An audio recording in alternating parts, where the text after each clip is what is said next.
Troisième épisode de notre feuilleton de la semaine à présent sur le passé industriel de la Moselle. Ce soir, nous descendons au fond, comme on dit, avec des anciens mineurs. Ils nous racontent leur travail dans les galeries, les conditions très dures, mais aussi la camaraderie et la solidarité. Tiffany Niederländer avec Christelle Riviaco.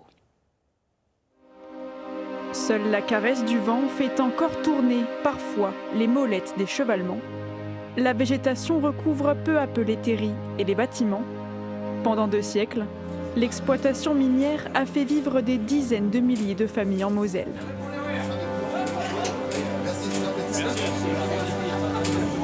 Il y a 20 ans, tout s'achevait dans une dernière remontée. L'aventure du charbon lorrain ne vit plus désormais que dans la mémoire des anciens mineurs de fond. Je suis allé travailler à la mine parce que c'était comme ça, parce que j'étais le plus ancien dans la famille, le plus âgé, et parce que c'était le seul employeur pour aller jusqu'à la retraite. Descendre dans la cage, même après 22 ans de service, ça impressionne parce que vous tombez dans le vide, déjà pour commencer.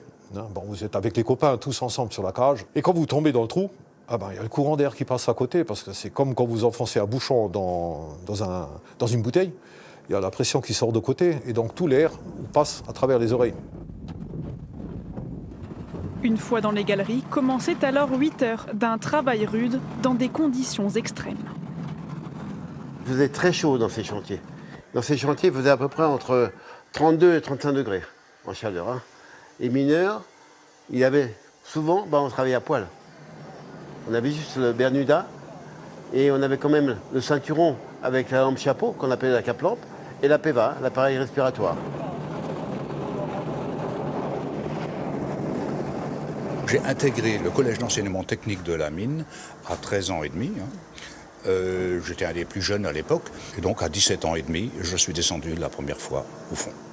Quand tu descendais à 17 ans et demi, tu n'étais pas affecté à un chantier proprement dit. Tu étais accompagné ou tu accompagnais un ancien. Il y a tout à apprendre. Donc c'est là qu'on se rendait compte que théoriquement on savait beaucoup de choses, pratiquement on ne savait rien.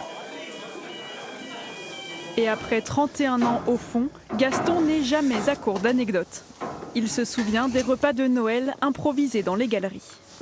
Ma mission, c'était de ramener le fromage ce soir-là. Donc j'étais le fromager. Mon sac à dos était rempli de fromage. Et en passant à côté de la machine, je rencontre le porion du chantier, j'étais jeune électromécanicien. Elle me dit « Ah, heureusement que tu arrives, notre machine est en panne. » Le soir de la fête de Noël au fond de la mine, le sac à dos rempli de fromage, j'en ai mangé un peu, mais tout seul. J'ai passé le soir de Noël à dépanner la machine pendant que mes collègues festoyaient à l'étage inférieur. À plus de 1000 mètres sous terre, les mineurs trouvaient une deuxième famille.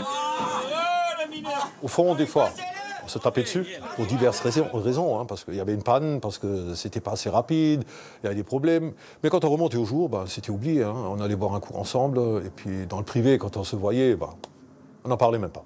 On a perdu l'année dernière, c'était un grand copain à Roland, c'était également un grand copain à nous. Tu as peut-être connu Mathias, Pierrot Podersnik.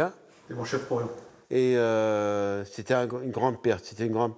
Je peux vous dire que l'église de Dizen, si vous connaissez un peu Dizen, n'était pas assez grande. Voilà. Alors, pour ne pas que leur histoire tombe dans l'oubli, certains comme Gaston, Mathias et Dominique animent les visites guidées au Parc Explore Vendel, musée unique en France avec sa mine reconstituée.